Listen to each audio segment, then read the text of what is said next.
Hello दोस्तों, आज की कहानी मेरे और मेरे ससुर जी के रिश्ते के बीच की है। मेरा नाम कामिनी है और मेरी उम्र अभी 26 साल है। मैं काफी खूबसूरत हूँ। मैंने अपनी बॉडी को पूरा फिट रखा हुआ है क्योंकि मैं रोजाना एक्सरसाइज करती हूँ। मेरी शादी को 7 साल हो चुके हैं। मेरे मम्मी पापा ने गरीबी की वजह से मेरी शादी कम उम्र में ही एक अमीर लड़के से करवा दी, लेकिन वो लड़का अक्सर बीमार रहता था। उसके हार्ट में कोई प्रॉब्लम थी।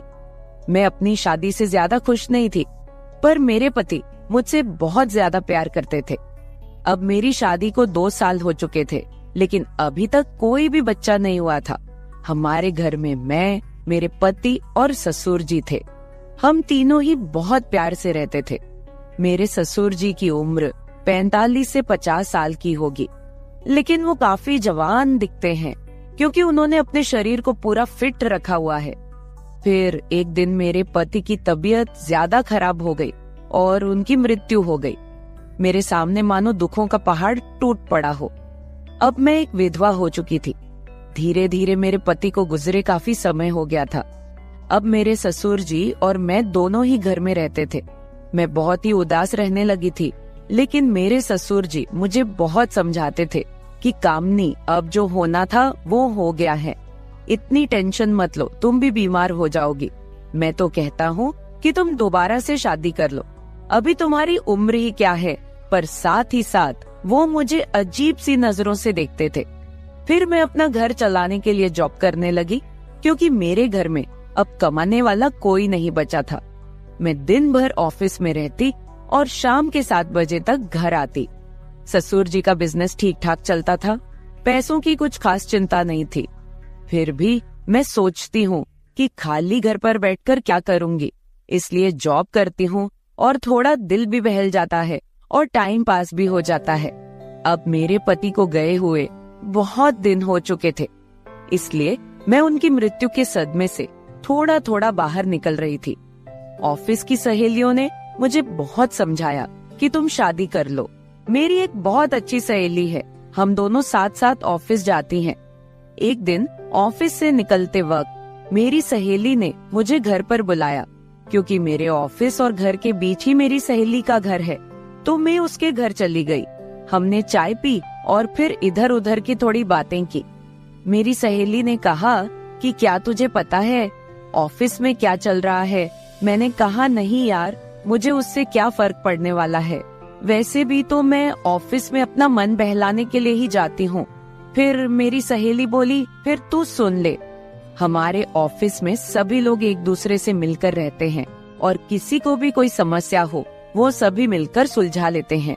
देखो, जो काम वाली आंटी है वह विधवा हो चुकी है, लेकिन ऑफिस के लोगों ने मिलकर उनकी शादी करवा दी है। अब वह बहुत खुशी खुशी रहती है और उनका भी एक सहारा बन गया है। मैंने उसकी बातों पर ज्यादा ध्यान नहीं दिया और वहाँ से अपने घर चली आई। मैं थोड़ा थोड़ा अपनी सहेली की बातों को समझ रही थी कि वो मुझे शादी करने के बारे में बोल रही है। फिर मैंने घर आकर ससुर जी को खाना बनाकर दिया और खुद भी खाना खाया। मैं अपने कमरे में बैठी थी, मुझे नींद नहीं आ रही थी। सुबह के लगभग 10 बज रहे थे। आज रविवार था, मुझे ऑफिस नहीं जाना था। तभी मेरे दिमाग में मेरी सहेली के मुंह से सुनी हुई बातें चलने लगी। मैं सोच सोचकर परेशान सी होने लगी। फिर मेरे दिमाग में कुछ आया और मैं अपने ससुर जी के कमरे की ओर चली गई। जब मैं अपने ससुर जी के रूम में गई तो उनके हाथ में एक किताब थी। मुझे देखकर उन्होंने किताब को तकिए के नीचे रख दिया। मैंने देख लिए था कि ससुर जी कौन सी किताब देख रहे हैं।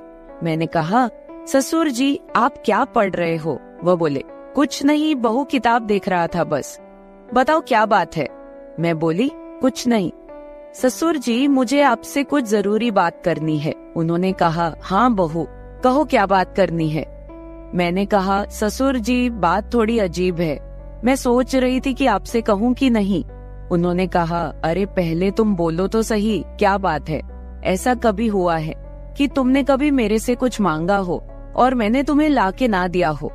तुम मेरा इतना ख्याल रखती हो, जो भी बात है खुलकर बोलो। फिर मैंने हिम्मत करके ससुर जी को बोला कि अब मेरे पति की मृत्यु को 2 साल होने को आए हैं उनकी मृत्यु के बाद से मैं बड़ी मुश्किल से सदमे से बाहर आई हूँ। अभी मैं घर से बाहर जाती हूँ तो मुझे बड़ी दिक्कत होती है। आपको तो पता ही है कि विधवा औरत की तरफ लोग कैसी नजरों से देखते हैं और उसके बारे में लोग कैसी सोच रखते हैं। आपने मुझे बहुत बार बोला है कि तुम शादी कर लो। मैं चाहती हूँ कि आप मेरे लिए एक पति की खोज करो, क्योंकि अकेले मेरी जिंदगी मुझसे नहीं निकाली जा रही। मैं भी चाहती हूँ कि मेरा भी कोई जीवन साथी हो जो मेरे सुख दुख की बात करे और मुझे बहुत ज्यादा प्यार करे।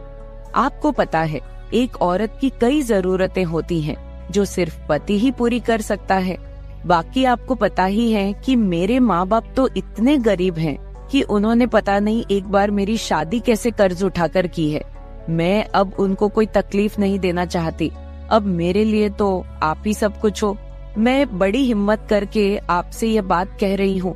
मुझे विश्वास है कि आप मेरे लिए कुछ अच्छा ही करोगे। उसके बाद ससुर जी ने मुझे अपने पास बैठा लिया और मेरे साथ कुछ बातें करने लगे और मेरे सुख दुख को बांटने लगे। फिर ससुर जी मुझसे बोले, बहू, जिस चीज की तलाश तुम बाहर से कर रही हो वो चीज तुमको घर में ही मिल सकती है। अगर तुम चाहो तो मैं तुम्हारी सभी जरूरतों को पूरा कर सकता हूँ। ससुर जी की बात सुनकर तो मेरे होश ही उड़ गए। मैंने बोला, ससुर जी, मैं तो आपकी बेटी सामान हूँ, आप ये सब कैसे सोच सकते हैं? ससुर जी बोले, देखो बहू, तुम्हें पता है तुम्हारी सासू माँ की मृत्यु के बाद से मैं अकेला ही जिंदगी बीता रहा हूँ, और जब से तुम्हारे पति की मृत्यु हुई है तुम भी अकेले जिंदगी बीता रही हो।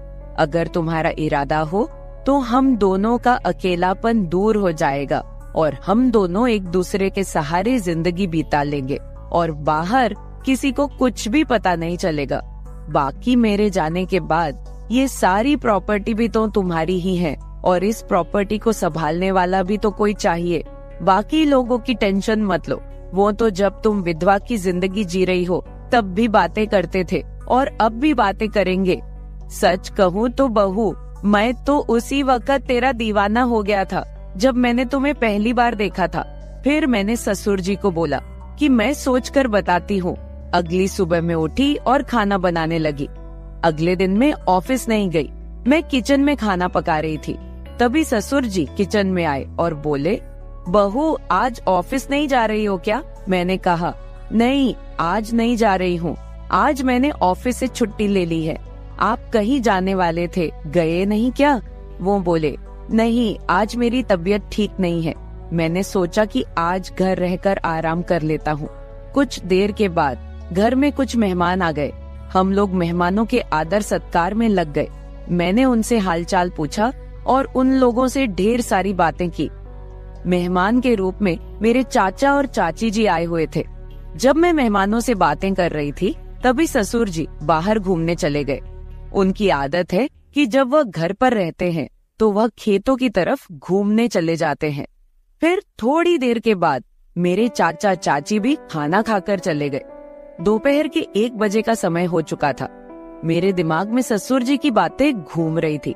मैं सोच रही थी कि इस अकेलेपन के साथ मैं सारी जिंदगी कैसे बिताऊंगी। मैं ससुर जी के साथ रहूंगी तो हो सकता है कि हमारा कोई बच्चा भी हो जाए। और ससुर जी की बात सही है, उनके जाने के बाद उनकी सारी प्रॉपर्टी भी तो मेरी ही है। मुझे ससुर जी की बातें काफी हद तक सही लग रही थी। फिर मैंने ससुर जी को कॉल किया और बोली, ससुर जी, खाना तैयार हो गया है, आकर खाना खा लीजिए। इस पर वह बोले, मैं अभी बाहर हूँ और मुझे थोड़ा टाइम लगेगा। मैंने कहा, ठीक है, मैं जरा बाहर जा रही हूँ तो देर शाम तक वापस आऊंगी, क्योंकि मैंने मार्केट शॉपिंग करने के लिए जाना था। फिर मैं मार्केट चली गई और वहाँ से अपने लिए और ससुर जी के लिए कुछ कपड़े खरीद कर लाई। जब मैं घर पहुँची तो शाम के 7 बज चुके थे।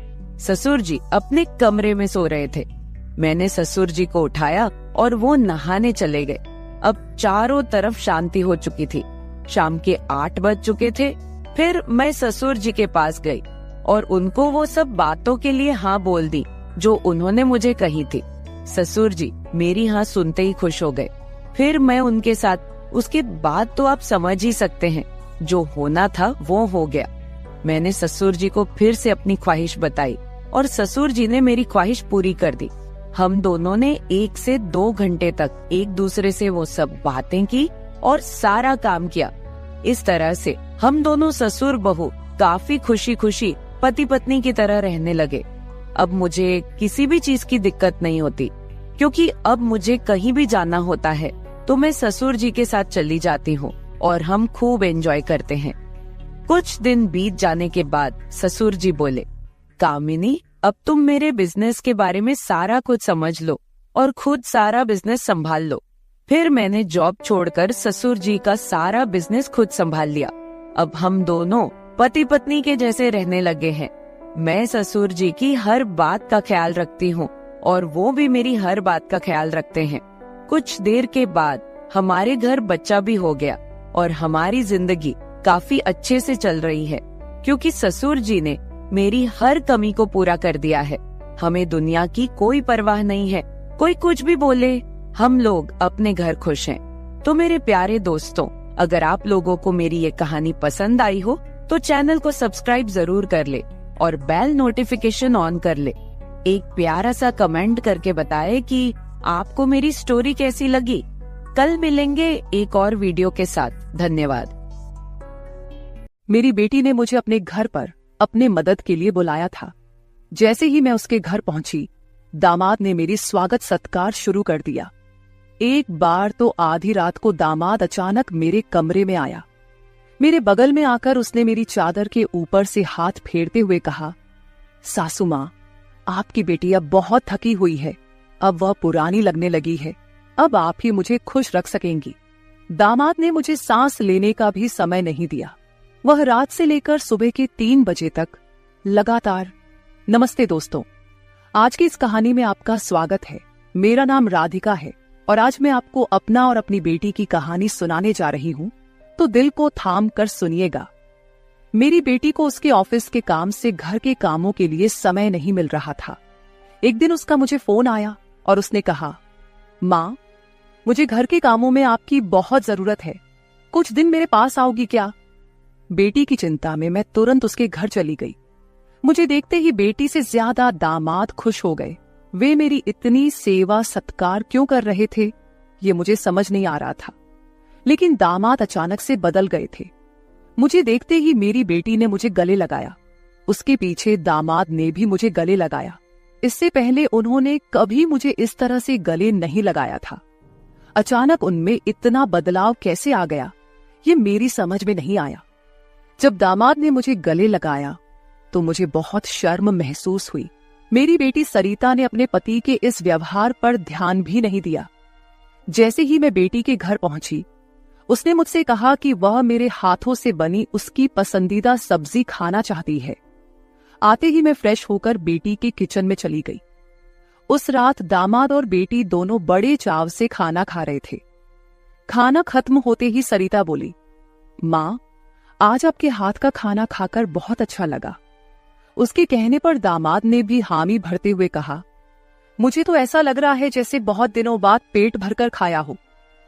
दामाद ने मेरी तारीफ किया तो सरिता ने अपने पति को गुस्से से देखना शुरू कर दिया। वह बोली, सुमित, मेरी माँ के सामने मेरी बुराई मत करो। तुम ऐसा बोल रहे हो जैसे मैं रोज खाना बनाती ही नहीं हूँ। क्या तुम रोज बाहर मेस में खाते हो? उन दोनों के बीच तू मैं शुरू हो गई। तब मैंने दोनों को शांत करते हुए कहा, सरिता, छोटी छोटी बातों को बड़ा मत बनाओ। दामाद तो बस मजाक में तुम्हारे सामने मेरी तारीफ कर रहे होंगे।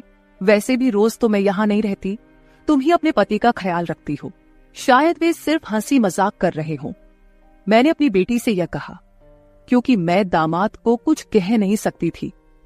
खाना खत्म होते ही सरिता हाथ धोकर अपने कमरे में चली गई।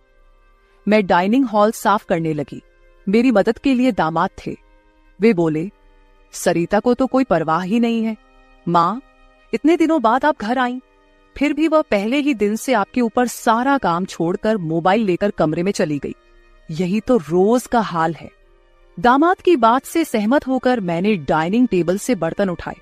तभी दामाद भी मेरी मदद के लिए किचन में आ गए। किचन से जाते वक्त दामाद ने अचानक मेरे हाथ पकड़ लिए। फिर दामाद जी बोले, सासू माँ, सच में आपके हाथों में जादू है। आपके हाथ का खाना खाकर मन बहुत प्रसन्न हो गया। आगे भी मुझे आपके इस तरह के अलग अलग रूप देखने को मिलेंगे। मेरा न कोई साला है और न कोई साली। मेरे ससुराल में तो आप ही एक हैं। अब चाहे साला, साली और बहनोई की हंसी मजाक हो या सासू माँ की देखभाल, ये सभी रिश्ते आपको ही निभाने हैं। अब मैं आपको यहां से जल्दी जाने नहीं दूंगा। मुझे दामाद का प्यार समझ में आया, लेकिन इसके पीछे उनका क्या मकसद था, इस पर मैंने ज्यादा गहराई से सोचा नहीं था। इसी तरह कुछ दिन और बीत गए। मुझे बेटी के घर आए कुछ ही दिन हुए थे, तभी मैंने महसूस किया कि उन दोनों पति पत्नी के बीच कुछ ठीक नहीं था। लगातार 3 दिन से मुझे रात को उनकी बड़बड़ाहट और दामाद की आवाज उनके कमरे से सुनाई दे रही थी। वह बात प्रेम की तो बिल्कुल नहीं थी। उन दोनों के बीच कुछ गड़बड़ थी, ये मुझे साफ महसूस हो रहा था, क्योंकि जब से मैं वहां आई थी मैंने उन्हें कभी साथ में हंसते खेलते नहीं देखा था। एक दिन शाम को सरिता ऑफिस से जल्दी घर आ गई। उसे घर पर देख मैं 2 कप कॉफी लेकर उसके कमरे में चली गई। मुझे उससे थोड़ी बात करनी थी। कॉफी का बहाना लेकर मैं उसके कमरे में गई। मैंने उसके हाथ में कॉफी का कप दिया, लेकिन वह मुझसे बात करने के बजाय मोबाइल में व्यस्त थी। तब मैंने उसका मोबाइल खींचते हुए बोली, सरिता, क्या मुझे यहाँ बुलाने का मकसद यही है कि मैं तुझे मोबाइल खेलते हुए देखूं? मैं आई हूं और तू मुझसे 2 मिनट भी बैठकर बात नहीं कर रही।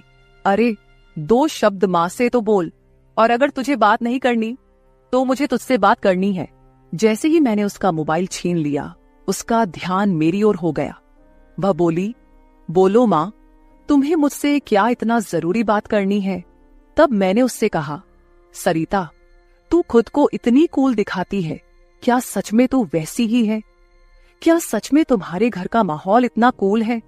मेरी बातों पर सरिता के चेहरे पर एक सवालिया निशान उभर आया। वह बोली, मां, तुम क्या बोल रही हो? मुझे तो कुछ समझ में नहीं आ रहा। जो बोलना है सीधे बोलो। अब तुम टीचर नहीं हो और ना मैं तुम्हारी स्टूडेंट, जो तुम मुझसे इतने सख्ती से बात कर रही हो। सरिता के कंधे पर हाथ रखकर मैंने उससे कहा, अरे पिछले 3 दिनों से रात को मुझे तुम्हारे कमरे से तुम दोनों की बड़बड़ाहट सुनाई दे रही है। क्या तुम दोनों के बीच सब कुछ ठीक है? अभी तुम्हें बच्चा भी होना है। अभी से ही तुम्हारे बीच अनबन शुरू हो गई है। अभी तो तुम्हें साथ में पूरा जीवन बिताना है। ये सही तरीका नहीं है। मेरी बातों का जवाब देते हुए सरिता बोली, मां, मुझसे कहने के बजाय समीर से कहो, क्योंकि हमेशा वही झगड़ा शुरू करता है। उस दिन भी देखा ना, कैसे वह खाने की टेबल पर मुझे कुछ भी बोल रहा था। फिर वह बोली, मां, अब तुम ही बताओ, मैं ऑफिस में भी थक जाती हूँ। ऊपर से घंटों ट्रैफिक में फंसकर घर आना पड़ता है। अब 3 दिन से तुम घर आई हो तो मुझे थोड़ी राहत मिली है, नहीं तो रोटियां बेलते वक्त भी मेरी आंख लग जाती थी। अब इतनी थकान के बाद भी मैं समीर को कैसे समय दूं? समीर तो कुछ समझने को तैयार ही नहीं है, और वैसे भी तुम्हें यहां बुलाने का आइडिया उसी का था। वह कह रहा था कि सासू मां के आने से तुम्हें भी थोड़ा आराम मिलेगा। तुम यहां आई हो तो उसकी खाने की शिकायतें भी थोड़ी कम हो गई हैं, नहीं तो हर बात में ये ऐसा और वो वैसा ही चलता रहता था। तुम्हें बुलाने से पहले वह कह रहा था कि जब मेरी सासू मां आएंगी तो मैं उनसे सारी ख्वाहिशें पूरी करवाऊंगा। अब तुम्हारे दामाद को तुमसे क्या ख्वाहिशें पूरी करवानी है, ये तुम ही देख लो। उसकी शिकायतों से तो मुझे थोड़ी राहत मिल गई है। सरिता की बातें सुनकर मुझे लगा कि सच में उसे काम से समय नहीं मिल पाता होगा, इसलिए समीर को खाने पीने की परेशानी हो रही होगी, और शायद इसलिए उन्होंने मुझे कुछ दिनों के लिए बुला लिया होगा। लेकिन दामाद को मुझसे और भी ख्वाहिशें पूरी करवानी थीं, इसका मुझे कोई अंदाजा नहीं था। सरिता की बातें सुनकर मुझे लगा कि उनके बीच सामान्य झगड़े हैं जो वे खुद सुलझा लेंगे, इसीलिए आगे मैंने सरिता को और नहीं समझाया। जैसे ही मैं उसके कमरे से बाहर निकली, मुझे दामाद की गाड़ी का आवाज सुनाई दिया। उस दिन समीर भी जल्दी घर आ गए थे। उन्हें घर में देखकर मैंने कहा, आज आप जल्दी आ गए, चलो अच्छा हुआ। आज तुम दोनों बाहर जाकर डिनर कर लो, घर में संभाल लूंगी।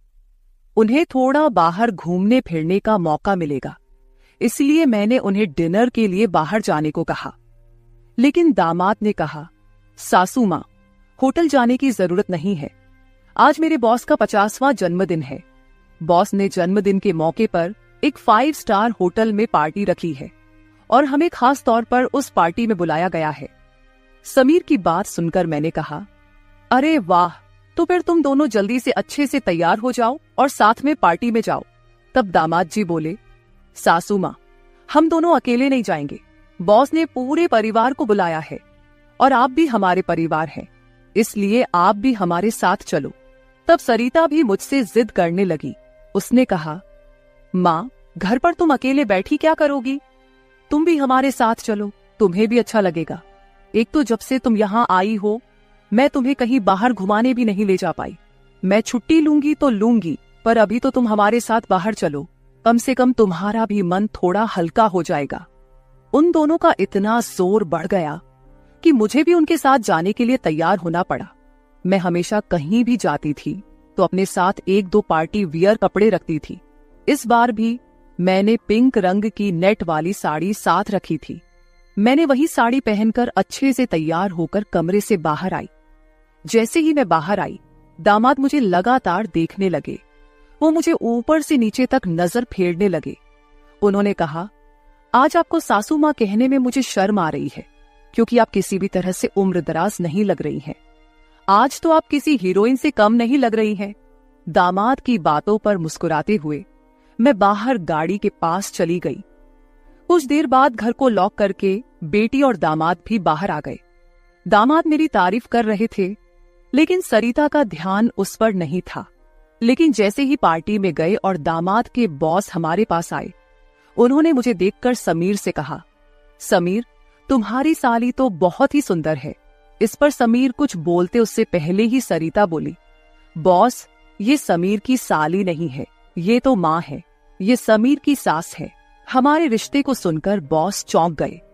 उन्होंने कहा, आपकी खूबसूरती और जवानी को देखकर ऐसा बिल्कुल नहीं लगा कि आप सासू माँ हो सकती हैं। बॉस ने अपनी गलती स्वीकारते हुए मुझसे माफी मांगी और वहां से चले गए। बॉस के जाते ही दामाद मेरी तारीफ करने लगे। उन्होंने कहा, सच में सासू माँ, आज तो आप सरिता से भी ज्यादा खूबसूरत लग रही हैं। सच में पत्नी तो ऐसी होनी चाहिए। ऐसा कहकर दामाद ने मेरे हाथ पर ताली मारी और हंसने लगे। लेकिन उनकी इस मजाक पर सरिता गुस्से से मेरी ओर देखने लगी। अब मुझे धीरे धीरे दामाद की नजरों का एहसास होने लगा था। कुछ देर बाद हम घर जाने के लिए निकल पड़े। घर पहुंचते ही सरिता और मैं एक साथ गाड़ी से उतरे। गाड़ी से उतरते ही सरिता ने मुझसे कहा, माँ, आज के बाद तुम्हें इतना सजने संवरने की कोई जरूरत नहीं है। थोड़ा अपनी उम्र के हिसाब से रहना सीखो। गुस्से में तीखे शब्द बोलते हुए सरिता पैर पटकती हुई घर के अंदर चली गई। मुझे उसका गुस्सा कुछ समझ नहीं आया। असल में मुझे तो किसी भी बात पर गुस्सा आने का सवाल ही नहीं था। फिर भी सरिता मुझसे नाराज होकर पैर पटकते हुए घर के अंदर चली गई थी। नादान लड़की सोचकर मैंने उसकी बातों को नजरअंदाज किया और घर में जाकर अपने कमरे में चली गई। कुछ देर बाद फ्रेश होकर मैंने रात में सोने के लिए नाइट गाउन पहन लिया। रोज की तरह सोने से पहले मैंने अपने हाथ पैरों पर बॉडी लोशन लगाया। तभी अचानक दरवाजे पर दस्तक हुई। दरवाजे पर दामाद थे। हमारी नजरें मिलते ही दामाद ने कहा, सासू माँ, अंदर आ सकता हूं। ये घर उनका ही था, फिर भी वो कमरे में आने के लिए मुझसे अनुमति ले रहे थे। मैंने कहा, ये घर तो आपका ही है, मेरी अनुमति लेने की क्या जरूरत, आप यहाँ कभी भी आ जा सकते हो। फिर हंसते हुए दामाद कमरे के अंदर आ गए। उन्होंने मेरी ओर देखकर कहा, सासू माँ, सच में आज आप बहुत सुंदर लग रही थी। वैसे तो मैं आपको कभी यह कॉम्प्लीमेंट देना चाहता था कि आप आज भी जवान और खूबसूरत दिखती हैं। कभी कभी सच में आपको सासू माँ कहने में मुझे शर्म महसूस होती है।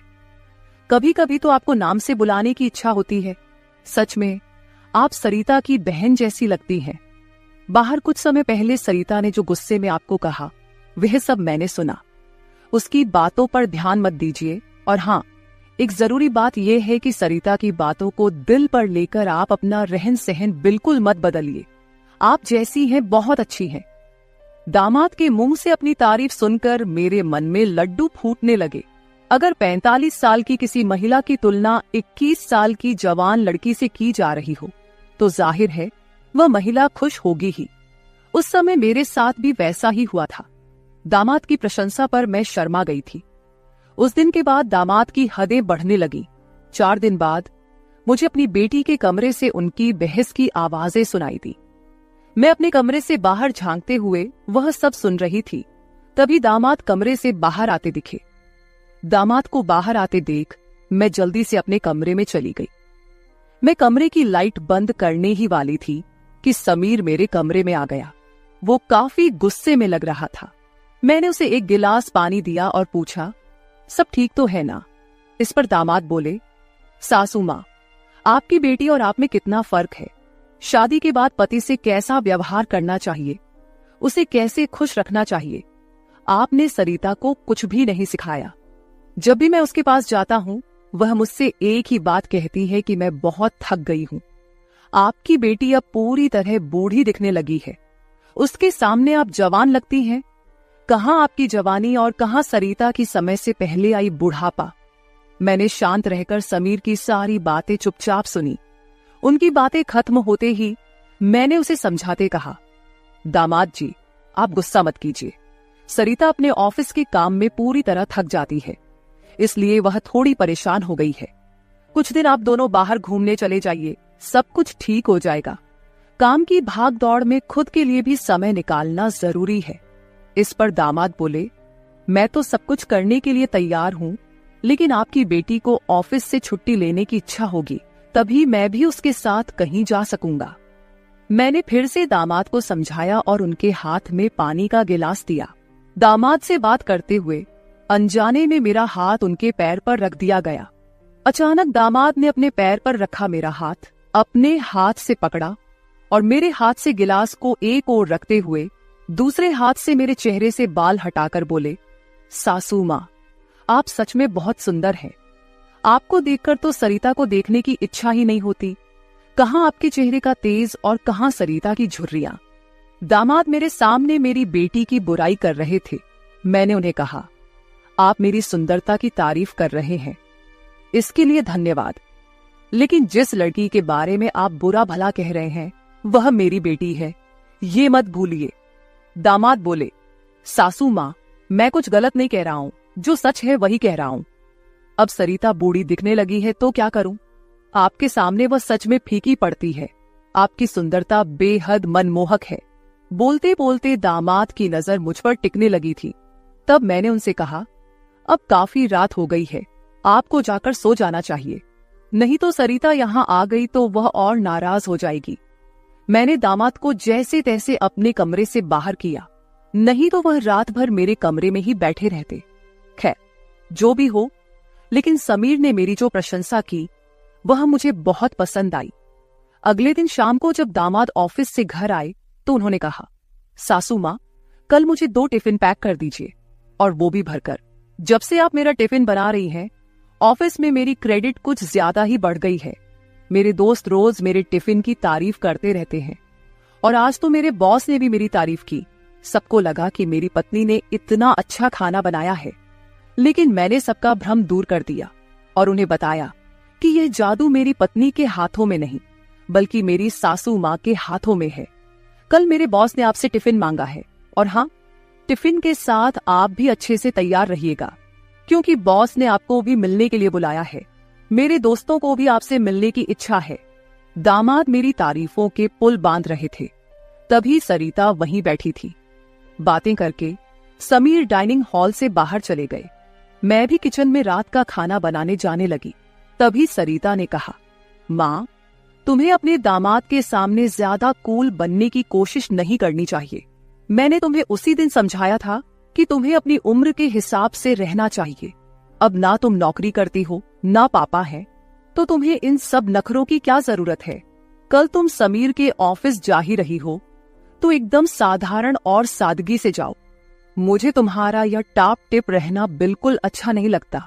मेरी अपनी बेटी मुझ पर हुक्म चलाने लगी थी। उस समय मुझे सरिता की बातों पर बहुत गुस्सा आया।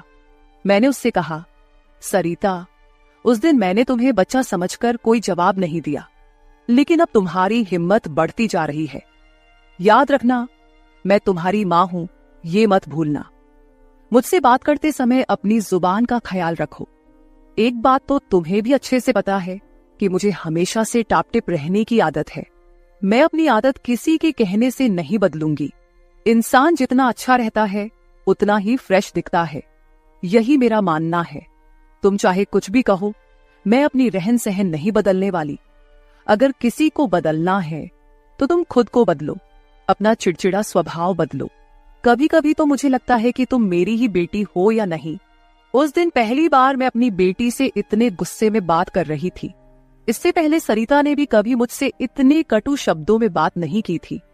इसलिए उससे गुस्सा होकर मैं किचन में चली गई। उस रात खाना खाते समय भी मैंने किसी से बात नहीं की। अगले दिन दोपहर के 1 बजे के बाद मुझे मेरे दामाद का फोन आया तो मैं तैयार होकर उनके ऑफिस जाने के लिए निकली। शाम को मैं और समीर साथ ही घर लौटे। मुझे और समीर को साथ देखकर सरिता और भी ज्यादा नाराज हो रही थी। अब मुझे उसकी नाराजगी से कोई फर्क नहीं पड़ता था। वो तो अपने पति को भी खुश नहीं रख पाई थी। मैंने भी अब उससे किसी तरह की कोई उम्मीद नहीं रखी थी। लेकिन इधर मेरे दामाद अब मुझसे बहुत अच्छे से पेश आने लगे थे। हर 2-3 दिन में वो मुझसे कहते कि उनके ऑफिस में उनके दोस्तों ने या कभी उनके बॉस ने मुझसे मिलने के लिए बुलाया है। उस दिन भी सुबह नाश्ता करते समय दामाद ने मुझसे कहा, सासू माँ, घर के सारे काम जल्दी निपटा लीजिए क्योंकि आज भी आपको ऑफिस जाना है। मैंने उनकी बात पर सहमति जताई। जैसे ही समीर ऑफिस के लिए निकले, सरिता ने मुझे घेर लिया। उसने कहा, माँ, मैं कुछ दिनों से देख रही हूँ रोज तुम अपने दामाद के ऑफिस जा रही हो, शाम को उनके साथ हंसती खेलती घर लौटती हो। अब भी तुम दोनों में सास दामाद का रिश्ता बरकरार है या फिर सीमाएं पार हो गई हैं? उस समय सरिता कुछ ज्यादा ही बोल गई थी। मैंने उस पर जोर से चिल्लाई, फिर भी उसे कोई फर्क नहीं पड़ा। उसने कहा, मुझ पर चिल्लाने की बजाय एक बार यह सोचो कि तुम्हारा और तुम्हारे दामाद का रिश्ता किस मोड़ पर जा रहा है। अगर मेरी बात समझ में नहीं आई तो तुम यहां से जा सकती हो। उसकी बातें सुनकर मेरी आंखों से आंसू बहने लगे। मेरे आंसुओं की परवाह किए बिना सरिता ऑफिस चली गई। उसके बाद 5 घंटे बीत गए, लेकिन मैं अपने कमरे में बैठी आंसू बहाती रही। समीर के लगातार फोन आ रहे थे, लेकिन मैंने फोन उठाने से इनकार कर दिया। 5 घंटे बाद मैंने खुद को संभाला और अपना बैग पैक करने लगी। जैसे ही मैं सरिता के घर से निकलने लगी, दरवाजा खोलते ही मैंने देखा कि बाहर मेरा दामाद गाड़ी पार्क कर रहा था। मुझे अचानक जाता देख उन्होंने मेरा हाथ पकड़ा और सीधे घर के अंदर ले आए। कमरे में पहुंचते ही समीर ने मेरा बैग खाली कर दिया। वह बोले, सासू मां, ये क्या हो रहा है? आप बिना कुछ कहे यहां से क्यों जा रही हैं? मैंने उन्हें सरिता की बात कुछ नहीं बताई। मैंने कहा, मेरे कारण शायद आपके रिश्ते में दूरियां आ रही हैं। अब मुझे भी यहां आए काफी दिन हो गए हैं। मैं अपनी बेटी का घर नहीं तोड़ना चाहती। आप अपने जीवन में खुश रहिए, अब मुझे यहां से जाना चाहिए। मैं फिर से अपना बैग पैक करने लगी। तभी दामाद ने मुझे अपनी ओर घुमाए। फिर मेरे कंधे पर हाथ रखकर उन्होंने कहा, सासू मां, जरूर सरिता ने आपको कुछ बुरा भला कहा होगा। मैंने आपको पहले ही समझाया था कि उसकी बातों पर ध्यान न दे। वह मूर्ख है, उसे खुद को संभालना नहीं आता। मुझे तो लगता कि आपकी बेटी आपसे जलने लगी है। जो लोग जलते हैं वे दुआ नहीं देते, इसलिए आपको भी बेफिक्र होकर ठाठ से रहना चाहिए। समीर मुझे हंसाने की कोशिश करने लगे। मेरी आंखों में आंसू देखकर उन्होंने मेरे आंसू पोंछे और कहा, किसी की बातों से इतना हताश मत होइए, मैं आपके साथ हूं। उनके बोलने में एक अलग ही प्यार था। उस दिन के बाद से रोज रात को जब सरिता सो जाती, समीर मेरे कमरे में आने लगे। अब उनका मेरे कमरे में आना मुझे खटकता भी नहीं था, क्योंकि हमारा रिश्ता एक अलग ही मोड़ पर जाने लगा था। अब समीर मेरे सिर्फ दामाद नहीं रहे। 4-5 दिन से समीर मेरे कमरे में आ रहे थे। कुछ दिन बाद अचानक मेरे मन में ख्याल आया कि अगर सरिता को यह सब पता चल गया तो, इसलिए मैं समीर के सामने यह सवाल रखी।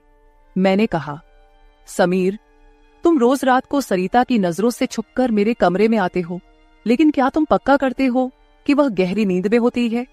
अगर तुम्हारी लापरवाही के कारण सरिता अचानक मेरे कमरे में आ गई और उसने ये सब देख लिया तो क्या होगा? इस पर समीर ने कहा, सासू माँ, कभी न कभी हमें इस स्थिति का सामना करना ही होगा। जो काम मेरी पत्नी को करना चाहिए था वो आपने किया, इसमें आपकी क्या गलती है? उसे वक्त रहते सब कुछ समझना चाहिए था। अब वक्त उसके हाथ से निकल गया है। आप ज्यादा चिंता मत कीजिए, नहीं तो आपके चेहरे पर भी झुर्रियां आने लगेंगी। आप चिंता मत करें, बस सरिता के सामने इस रिश्ते को स्वीकार करने का साहस रखिए। हम दोनों बात कर ही रहे थे कि अचानक सरिता कमरे में आ गई। मैंने उसका नाम लिया ही था कि वह वहां मौजूद हो गई थी। हम दोनों सास और दामाद एक दूसरे को देखने लगे। सरिता तो हमें साथ देखकर हमारी ओर बस देखती ही रह गई थी। उसने कहा, मुझे तुम दोनों पर पहले ही शक हो गया था। समीर, तुम्हें क्या लगा कि तुम रोज रात को मुझे चकमा देकर जाते हो और मुझे इसका बिल्कुल पता नहीं चलता? मैं तो बस मौके का इंतजार कर रही थी, क्योंकि मुझे तुम दोनों को रंगे हाथ पकड़ना था। अब तो मैंने तुम्हारी सारी बातें रिकॉर्ड कर ली हैं और तुम्हें इस हालत में भी देख लिया है। सरिता बोल ही रही थी कि तभी समीर का फोन बजा। उसने मेरा हाथ छोड़ दिया और कमरे से बाहर चला गया। थोड़ी देर पहले जब वह मुझे समझा रहा था तो उसने मेरा हाथ पकड़ रखा था। कुछ ही मिनटों बाद वह एक शख्स को लेकर कमरे में वापस आया। वह तीसरा शख्स और कोई नहीं बल्कि समीर का बॉस था। उसे आधी रात को घर में देखकर सरिता चौंक गई। उसने बॉस की ओर देखकर कहा, आप इस समय यहां कैसे? बॉस आश्चर्यचकित होकर सरिता को देख रहे थे। तब सरिता बोली, आप यहां क्यों आए हैं ये तो मुझे नहीं पता, पर मुझे अब एक गवाह मिल गया है। वह बॉस के सामने मेरे और मेरे दामाद के रिश्ते के बारे में बकवास करने लगी। तभी समीर के बॉस यानी रघुवीर जी सरिता की ओर देखकर बोले, सरिता, तुम यह क्या बकवास कर रही हो? तुम्हें पता है तुम अपनी माँ और अपने पति के बारे में क्या कह रही हो? अब तो सरिता और भी ज्यादा बकवास करने लगी। तभी समीर उस पर चिल्लाया। उसने कहा, मैं अभी तक सब सुन रहा था। मुझे पता था कि तुम समझदार नहीं हो, इसलिए मैंने तुम्हें कुछ नहीं बताया, लेकिन अब तुम बॉस के सामने कुछ भी बकवास करने लगी हो। शायद अब तुम्हें सच बताने का समय आ गया है। मैं समीर को शांत रहने के लिए कह रही थी, लेकिन उसने मेरी एक न सुनी। वह बोला, माँ, अब और कितने दिन आप यह सब बातें छुपा कर रखेंगी? इस तरह मन मारकर जीवन को सुखमय नहीं बनाया जा सकता। जीना है तो खुले दिल से जियो। आपको किसी से डरने की जरूरत नहीं है, क्योंकि आपने कोई अपराध नहीं किया। समीर ने सरिता से कहा, सरिता, पिछले कुछ दिनों से मैं इस कमरे में आ रहा हूं, ये सच है, लेकिन मैं इस कमरे में क्यों आ रहा था इसका कारण वो नहीं है जो तुम सोच रही हो। इसका असली कारण कुछ और ही है। मैं यहां इसलिए आता था ताकि अपने बॉस को तुम्हारी माँ के कमरे में सुरक्षित छोड़ सकूं। मैं तुम्हारी माँ के साथ नहीं बल्कि मेरे बॉस होते थे। जिस दिन हम बॉस के जन्मदिन की पार्टी में गए थे, उस रात जब हम पार्टी से घर लौटे थे तो मैंने तुम्हारी माँ को उनके कमरे में रोते हुए देखा था।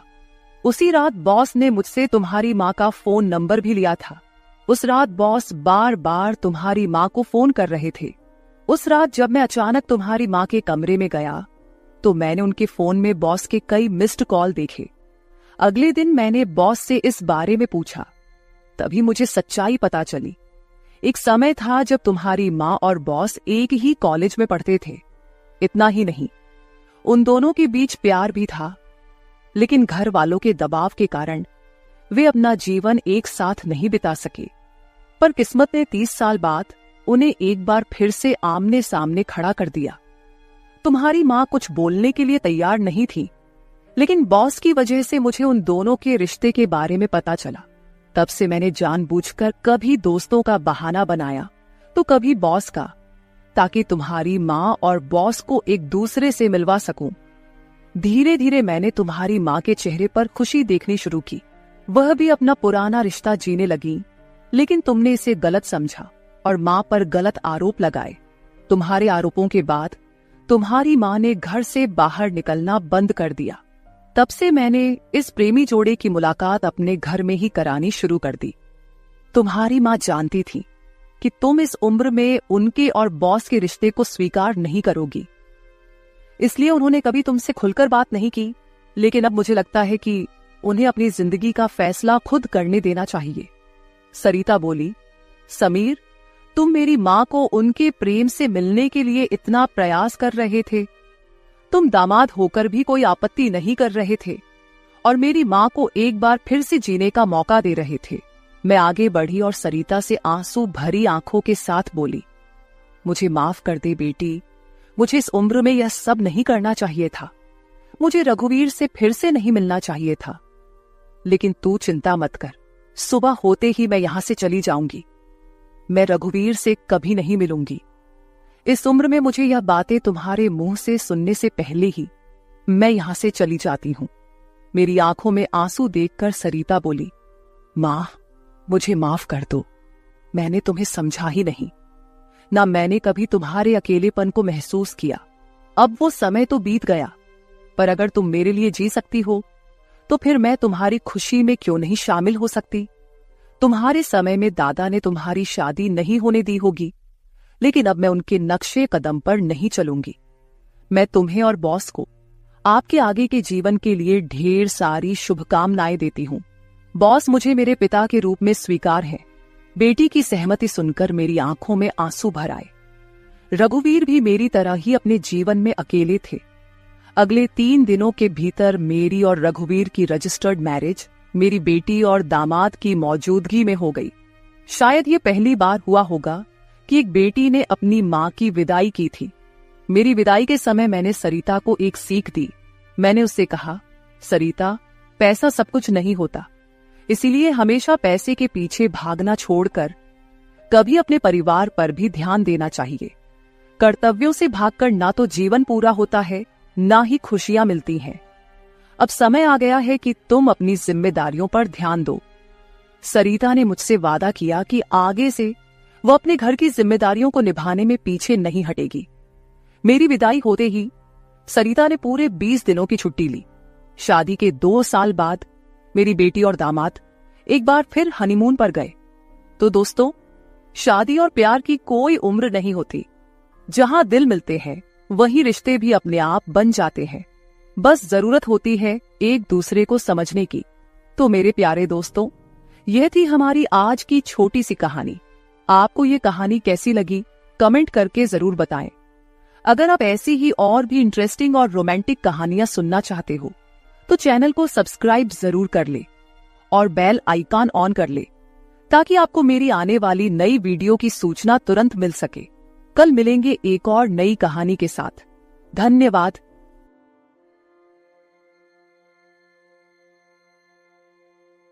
रात के करीब 12 बजे का वक्त था। गर्मियों की रातें थीं और मैं अपने कमरे में सो रही थी। अचानक मेरे कमरे के दरवाजे पर दस्तक हुई।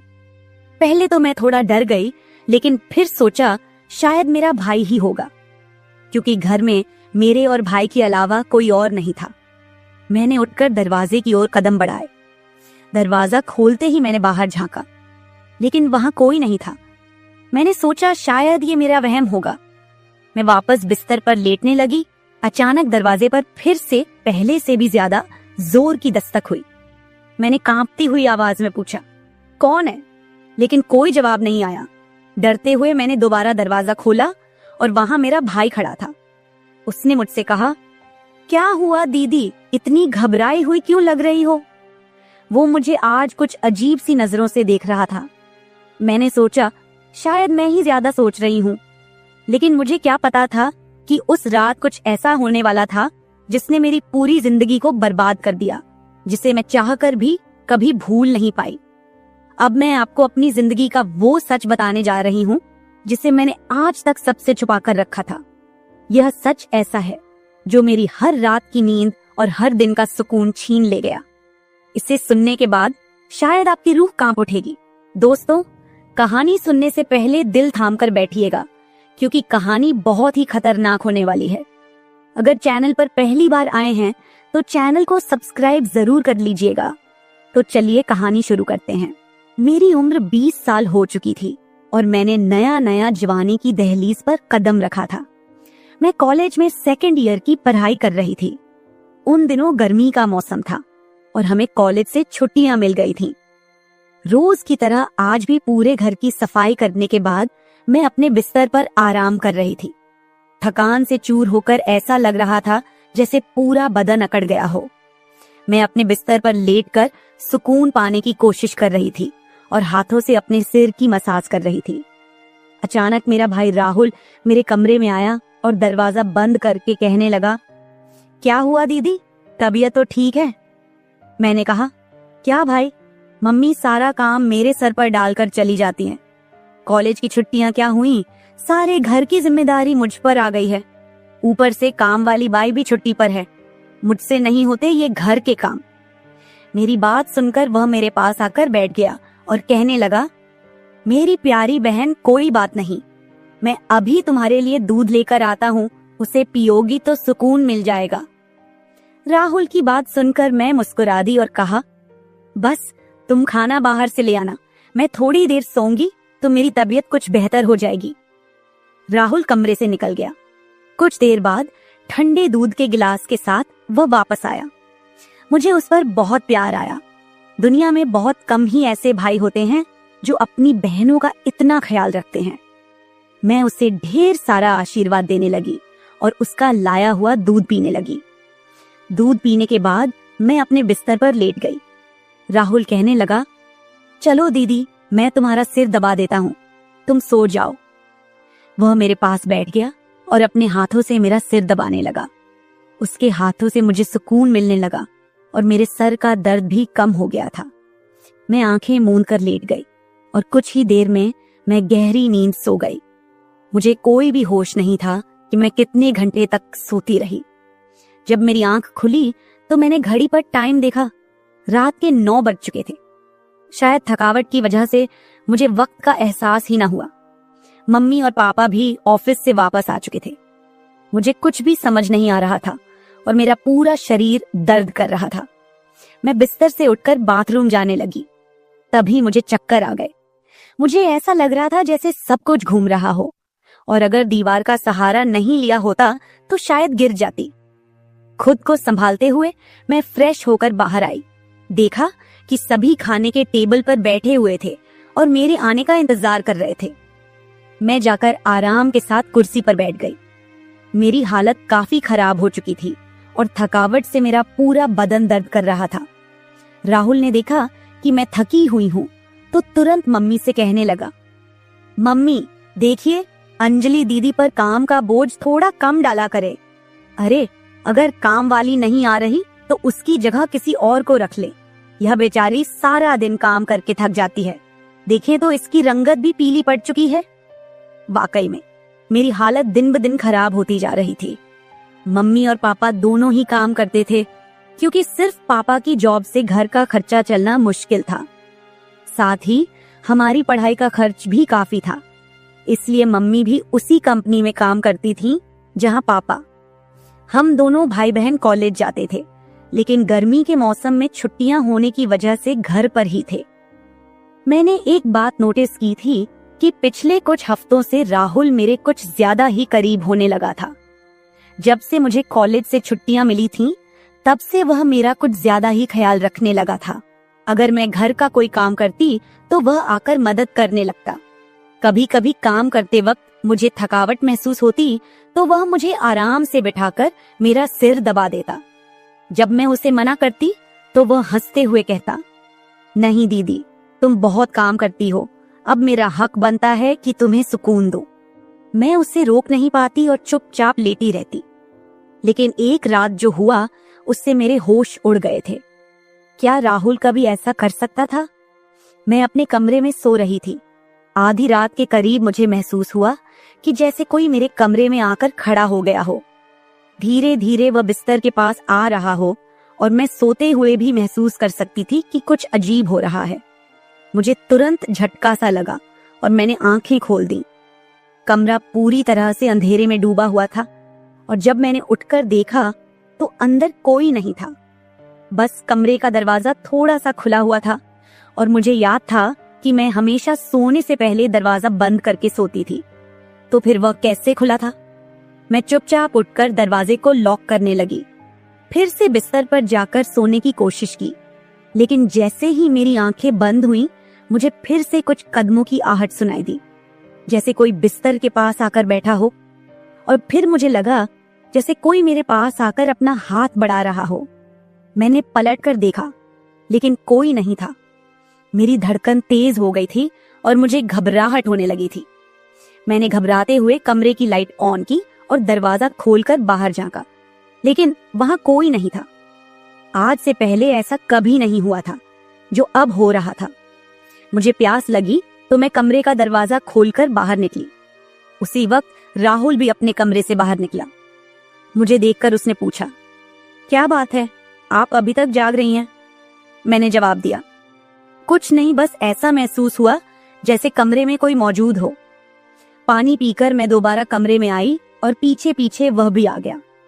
उसने कहा, आपको डरने की जरूरत नहीं है। अगर आपको डर लग रहा है तो मैं आपके पास सो जाता हूँ। मैंने उसे मना किया, नहीं, तुम्हें परेशान होने की जरूरत नहीं है, जाओ और आराम करो। लेकिन वह जिद करने लगा कि मैं आपको अकेला किसी भी हाल में नहीं छोड़ सकता। आपकी तबीयत खराब हो सकती है, मैं आपको तकलीफ में नहीं देख सकता। आप सो जाएं, मैं यही सो जाता हूँ। आखिरकार उसकी जिद के आगे मुझे झुकना पड़ा। मैं बिस्तर पर लेट गई और उसने भी सोफे पर तकिया रखा और मेरे पास में ही सो गया। लेकिन उस रात मुझे ऐसा महसूस हुआ जैसे कोई मेरी ओर काफी देर तक ध्यान से देखता रहा हो। उसने मेरे बालों को सहलाया, मेरे चेहरे पर उंगलियां फेरी और मैं सो रही थी। अगली सुबह जब मैं उठी तो मेरा मूड बड़ा अजीब था, लेकिन जब मैंने अपने आप पर गौर किया तो मैं हैरान रह गई। शुक्र था कि मैंने अपने आप को दुपट्टे से ढक रखा था। मेरी कमीज बेतरतीब हो चुकी थी। मुझे हैरत हुई क्योंकि आज से पहले मैं कभी इस तरह आराम से नहीं सोई थी। आज मैं बहुत खुश महसूस कर रही थी, न जाने क्या वजह थी। मैंने अपने भाई की तरफ देखा तो वह भी बहुत खुश था। मैंने उसको पूछा, तुम आज इतने खुश क्यों हो? तो कहने लगा, जिसको आप जैसी बहन मिल जाए वो क्यों ना खुश हो। घर के सारे काम निपटाकर जब मैं बैठी तो राहुल तेल लेकर मेरे पास आ गया। कहने लगा, अंजलि दीदी, आप अपने बाल खोल दे, मैं आपके सर में मालिश कर देता हूँ। मुझे उसकी हरकतें कुछ अजीब लग रही थीं। मैंने कहा, ये तुम्हारा काम नहीं है, जाओ अपनी पढ़ाई करो, मुझे मालिश की जरूरत नहीं है। मगर उसने मेरी बात नहीं मानी और खुद ही मेरे बालों से कैचर उतार कर कहने लगा, आप नखरे मत किया करो, किस्मत वालों को ही ऐसे भाई मिलते हैं। जब आपका भाई आपके खूबसूरत रेशमी बालों में मसाज करना चाहता है तो आपको क्या समस्या हो सकती है? आ जाइए, मैं आपके सर की मसाज कर देता हूँ, आपको बहुत सुकून मिलेगा। वह मुझे उठाकर कमरे में ले गया। मैं बेड पर तकिया रखकर लेट गई। मेरे बाल बेड से नीचे लटक रहे थे। वह मेरे सरहाने बैठकर मेरे बालों की मसाज करने लगा। राहुल मुझसे 3 साल छोटा था, मगर मुझे नाम से बुलाता था। कहता, आप इतनी प्यारी हैं कि आपको देखकर दिल करता है कि आप हमेशा इसी तरह मुस्कुराती रहें और मैं आपका लाभ उठाता रहूं। वह मेरे सिर की मालिश कर रहा था और उसके हाथों में जैसे जादू था। मुझे इतना मजा आया कि मैं नींद की वादियों में खोने लगी। तेल की खुशबू भी बहुत जबरदस्त थी। तेल की हल्की हल्की महक कमरे में फैल चुकी थी। मैंने उत्सुकतावश उससे पूछा, ये तेल कौन सा है? उसने मुस्कुराते हुए जवाब दिया, ये एक खास तेल है जो आपकी सुंदर जुल्फों को और भी चमकदार बनाएगा। आपके बालों की खास देखभाल के लिए ही लाया हूँ। उसकी बातें मुझे बहुत अजीब सी लग रही थी। मैं समझ नहीं पाती थी कि वह किस तरीके से बात कर रहा है। मालिश के दौरान कब मुझे नींद आ गई पता ही नहीं चला। कुछ समय बाद जब मेरी आंख खुली तो मेरे पूरे बदन में भारीपन महसूस हो रहा था। ऐसा लगा रहा था जैसे किसी ने मुझ पर बहुत ज्यादा वजन रख दिया हो। मेरी टांगों और हाथों में अजीब सा दर्द था, मानो घंटों तक मैं किसी भारी बोझ के नीचे रही हूं। पूरे बदन में दर्द सरायत कर रहा था। मैं धीरे धीरे उठकर बैठी और चारों तरफ नजर दौड़ाई। मेरे कपड़े हल्के हल्के गीले हो गए थे और पंखा भी बंद था। कमरे में गर्मी का एहसास हो रहा था। मैंने चक्कर खाती हालत में बेड से नीचे कदम रखा, मगर पैरों में जैसे जान नहीं थी। मैंने अपने भाई को देखा जो शांत और सामान्य नजर आ रहा था। लेकिन ये सब क्या हो रहा था? मुझे समझ नहीं आ रहा था कि आखिरकार ऐसा क्यों हो रहा है। बड़ी मुश्किल से खुद को घसीटते हुए मैं बाथरूम पहुंची और फ्रेश होकर आई।